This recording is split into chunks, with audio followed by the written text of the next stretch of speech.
Jeff Hawkins is a neuroscientist, entrepreneur, and author of 1,000 Brains, a new theory of intelligence. I want to get your take on what most of us understand artificial intelligence to be today. We have a popular understanding through these chatbots, these LLM-based systems. And I want to know from you, do you think that those systems, which are called artificially intelligent, are actually intelligent? No, I don't think they are. And I can say that because I know what actual intelligence is, because I know what brains do and I know what it means to be intelligent.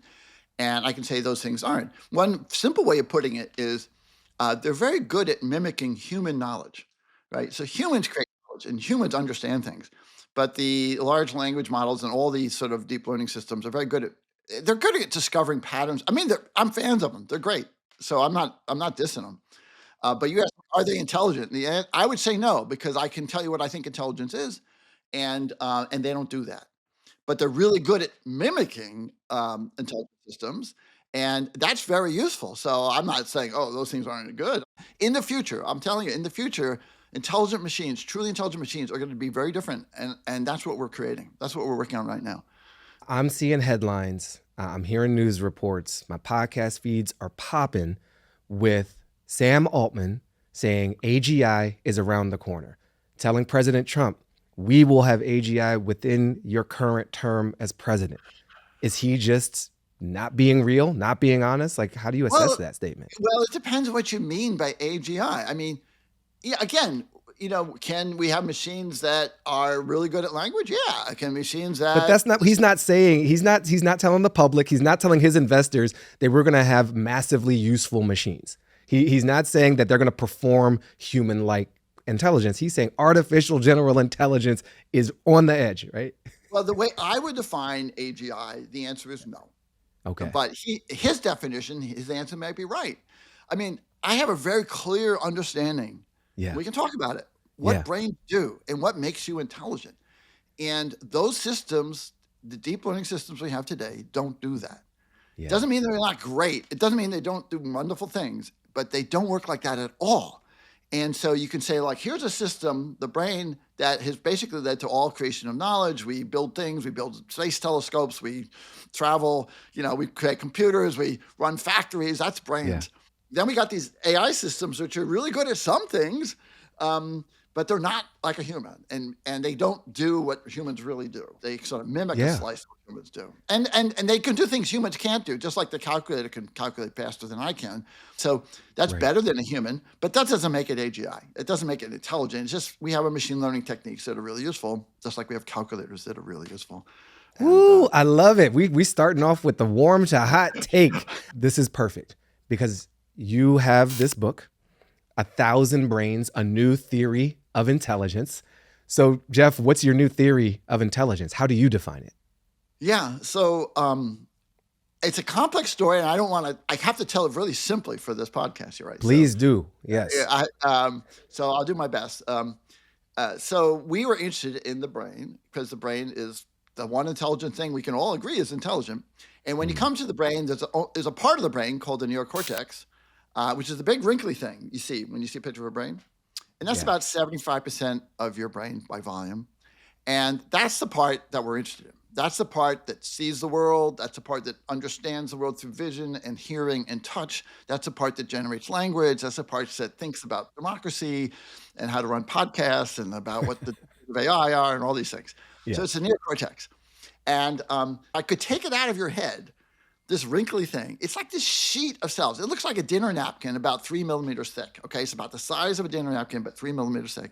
Yeah. And it's been known for a long time that there's these very complex circuits in there, but everywhere you look, the circuitry is the same. So it doesn't matter if the part of the brain is doing vision, hearing, language, touch, thinking. There's this common circuitry. It's divided into these columns. You can think of a column as like the size of a grain of rice. Okay. And so imagine you stack a whole bunch of grains of rice next to each other until you get the size of a dinner napkin. And those columns are the processing units of the neocortex. So this idea came about 50 years ago.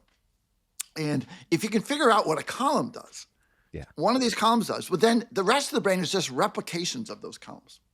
It's just like our brain got big. We have the same architecture as a rat and a mouse and a cat and a dog.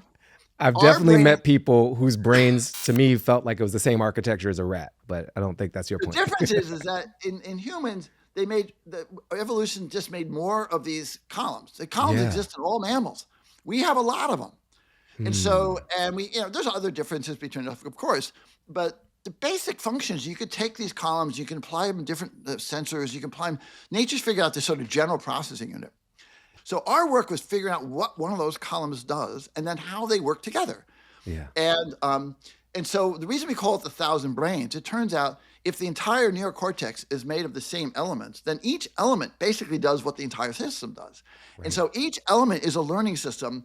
And the trick to understanding how they work is that we humans learn mostly through movement.